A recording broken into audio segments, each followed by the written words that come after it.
I brought it up to the Fayetteville side, and it's like you guys were on the verge of getting momentum. You scored. You forced the punt, but then they pulled off a fake punt, and that turned it around. It really did, and that's what I was telling Coach Chick, our defense coordinator. You know, at that point it was 14-7. We have them fourth down, and our punt block did a great job as far as getting there, and we were at the block point, and I think that punter realized it. I don't think it was a called fake punt. It might have been, but I think that we got good enough pressure to where he pulled it back and, you know, got the first down, and then they went on to score on that drive, and that was a big one. I think it was 1:20 left, and they went 21-7, and then we gave them the ball back, and they got that field goal right before half. You know, those are little plays in the game, you know, that make a difference. And we're still young, we're still learning, but we've got to be able to make those plays or overcome it whenever we can't make those plays. Yeah, because it's just like they got momentum and never gave it up. Yeah, and, you know, a good team like that, I felt like we had them on their heels a little bit. You know, I was proud of the way our offense played. We did a better job of securing the football, which we haven't, you know, in the previous week, so I was pleased about that. You know, but they've got an outstanding team, and I was pleased the way that our guys battled. They never gave up. We just, you know, just fell a little bit short. I have to ask about the fake punt. Was that a play call, or was that something he just had to do on his own? You know, that's one of those player-driven calls that he made out there in the middle of the game. Obviously, he's a really good athlete, great soccer player.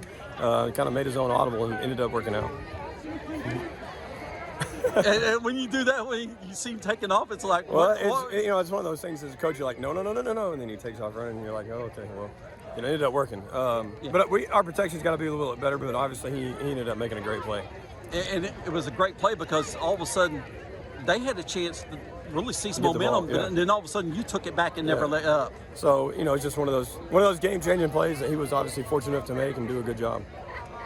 And then, like I said, your team built momentum from there. You know, the touchdown, then the field goal, and then just. Yeah, I think we were 16-17 at halftime throwing the ball. I think we had 8 runs.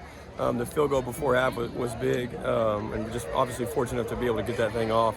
Could have executed that whole situation a little cleaner, but obviously it's good to get kind of that practice scenario in an actual game.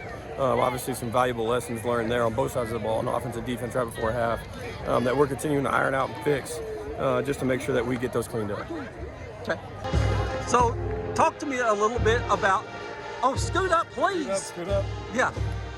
Talk to me a little bit about the fake punt. Well, fake punt, you know, first snap, I could tell, like, they almost blocked it. I barely got it off.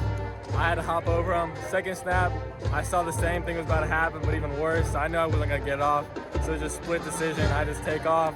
I wanted to be doing it all season. Finally got my opportunity, and I'm thankful for it. I finally showed the coaches I could do it because they didn't really know if I could, but I did it and worked out because we went and scored off of it. It was good. And it was from that point, because I was talking to Coach Dick about it. Springdale had a chance to take momentum, but you seized it and never let up after that. Turned it around, yeah.